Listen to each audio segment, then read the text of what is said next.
Chronique bioéthique du blog Éthique, vie et mort 2.0. Alors aujourd'hui, on va parler de quelque chose d'important qui a été pas mal relayé par les médias cette semaine, qui est le New Deal de Facebook pour le don d'organes. Alors il y a tout un décryptage à faire derrière. Le New Deal de Facebook pour le don d'organes, ça concerne essentiellement le don de rein de son vivant. Et oui. C'est là, dans le don de rein de son vivant, que Facebook va changer la donne. Alors, figurez-vous que dans le don d'organes vitaux dit post-mortem, Facebook ne va rien changer du tout, surtout en France où le consentement présumé au don de nos organes au moment de notre décès est inscrit dans la loi. Et voilà que la France, qui rechignait à booster l'activité de la transplantation rénale à partir de donneurs vivants, se voit un petit peu bousculé dans ses petites habitudes plan-plan parce que Facebook signe carrément un New Deal pour le don de rein de son vivant. Alors vous savez que le réseau social Facebook a lancé mardi 1er mai 2012 une initiative destinée à mettre en contact les donneurs d'organes avec les patients en attente de transplantation, aux États-Unis et en Grande-Bretagne essentiellement.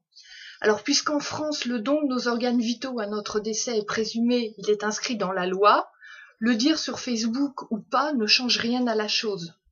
Ça n'a aucune valeur légale. Alors, c'est bien différent aux USA, en Allemagne, en Suisse, en Grande-Bretagne par exemple, car dans ces pays, la loi prévoit le consentement explicite au don d'organes, c'est-à-dire qu'il faut faire une démarche administrative pour consentir au don de ces organes. On voit donc bien l'intérêt de Facebook dans ces pays, être facilitateur de consentement explicite. Mais en France, se déclarer donneur d'organes sur Facebook n'a bien sûr aucune valeur légale, à cause même du consentement présumé inscrit dans la loi depuis, ma foi, les débuts de l'activité des transplantations, donc à la fin des années 70, mais plus particulièrement dans les années 80 où les médicaments anti-rejet ont commencé à être performants et où on a commencé à investir dans l'activité de la transplantation. Voilà. Alors passons à présent à une question bien plus intéressante. S'intéresse-t-on ici au don d'organes dit post-mortem ou au don de rein de son vivant? Et oui, c'est là tout l'intérêt de la démarche de Facebook, mais à mon avis, ça échappe un tout petit peu au grand public. Alors voilà la chose, le don d'organes dit post-mortem consiste à prélever des organes sur un patient en coma dépassé ou mort encéphalique. Et là, c'est le corps médical qui a tout pouvoir, c'est lui qui décide du diagnostic de mort encéphalique qui constitue un constat de décès anticipé sur le plan légal, ce qui permet bien entendu le prélèvement des organes vitaux d'un patient en coma dépassé, donc mourant. Alors que vous soyez donneur dans ce cas de figure précis ou pas, ne change rien à l'affaire, puisque, comme le consentement présumé est inscrit dans la loi, on réclamera vos organes à vos proches si vous vous retrouvez en coma dépassé, et on fera tout pour qu'ils acceptent ce don ou sacrifice. Alors moi je coche la deuxième case car cela fait 10 ans que je suis en contact avec des familles confrontées à la question du don d'organes. Alors le on dans cette histoire, celui qui va réclamer les organes aux proches confrontés à la question du don d'organes, c'est le corps médical, c'est pas Facebook. Donc la marge de manœuvre de Facebook sur le don dit post-mortem est nulle. En revanche, pour ce qui est de se porter volontaire pour donner un rein de son vivant, là, notre bonne vieille face de bouc peut radicalement changer la donne en France, où le don de rein de son vivant est très peu développé, il faut le savoir. Les chirurgiens préfèrent prélever des organes vitaux à partir d'un mourant, qui ne viendra pas éventuellement se plaindre après l'opération. Donc c'est plus cool vis-à-vis des assureurs. Les chirurgiens transplanteurs font donc pression sur les législateurs depuis les années 80. C'est là qu'on a commencé à investir dans la transplantation avec l'arrivée des médicaments anti-rejet plus performants, afin que la loi favorise le don d'organes dit post-mortem.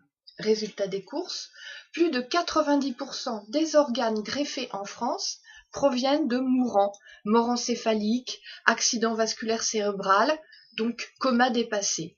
10% à peine proviennent de donneurs vivants. Par exemple, une mère donnant un rein à son enfant, un frère donnant un rein à sa sœur, etc.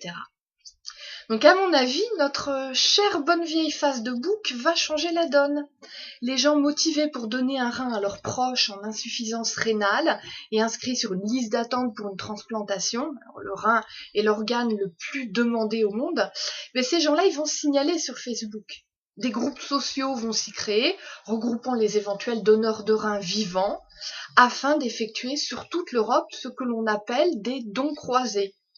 Et oui, parce qu'il y a une question de compatibilité qui rentre en jeu. Si vous voulez donner un rein à un proche, mais si vous n'êtes pas compatible, votre rein sera tout de même donné, mais à quelqu'un d'autre, au proche d'un autre donneur, qui lui non plus n'était pas compatible avec le proche à qui il voulait initialement donner son rein.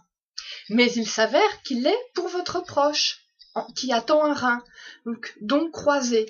Vous voyez un peu l'intérêt des réseaux sociaux comme Facebook pour ce genre de recrutement. Au niveau français dans un premier temps, mais à mon avis dans un second temps, alors plus ou moins rapidement, quand même les choses vont très vite avec les réseaux sociaux, eh bien au niveau de l'Europe. Et oui, la logistique du don croisé est certes lourde car l'opération des deux couples donneur-receveur, il y a deux couples donneur-receveur, puis un autre couple donneur-receveur, ces opérations doivent démarrer en même temps. Donc effectivement, la logistique du don croisé est lourde. Mais Facebook va néanmoins booster les bonnes volontés et performances logistiques dans le domaine, car le besoin existe. En 2010, plus des 2/3 des 15 000 malades français en attente de greffe attendaient un rein. 2 ans après, alors les 15 000, ça a largement augmenté, et toujours une majorité écrasante en attente de rein, c'est-à-dire toujours les 2/3. Rappelons que la greffe rénale économise à notre Sécu et à son trou légendaire en moyenne 10 années de dialyse par patient transplanté. Alors, le rein provenant d'un donneur vivant a une durée de vie de 20 à 30 ans, voire plus, en comparaison de celui provenant d'un donneur en mort encéphalique, qui lui a une durée de vie moyenne de 10 ans. C'est pour cela qu'il est dit dans les statistiques que une greffe de rein économise à la Sécu en moyenne 10 années de dialyse, puisqu'on se base sur la durée de vie moyenne d'un greffon, entre guillemets, de donneur mourant. Donc, avec le don de rein de son vivant, alors là, les statistiques peuvent être changées, puisque la durée de vie du greffon rénal provenant d'un donneur vivant est de 20, 30 ans, voire plus. Alors, on imagine qu'avec les progrès des médicaments immunosuppresseurs, parce qu'il y a beaucoup d'argent, de recherche et développement en jeu, eh bien, on va même tirer tout ça vers le haut, en attendant que la médecine régénératrice prennent le relais, que les imprimantes d'organes 3D qui travaillent déjà à fabriquer des reins transplantables prennent le relais. Voilà, donc tout ça, ça va se faire, c'est certain. La question est de savoir quand, 5 ans, 10 ans, 2 ans. Et en attendant, eh bien, les réseaux sociaux peuvent effectivement s'organiser, faire pression sur les législateurs français et tout simplement imposer des usages, parce qu'on va rapidement, à mon avis, très rapidement comprendre que pour le don de rein de son vivant, avec Facebook, il n'y a pas photo. Voilà, merci pour votre attention et je vous donne dès lors rendez-vous dès à présent pour une prochaine chronique bioéthique sur le blog Éthique, vie et mort 2.0. À très bientôt, au revoir.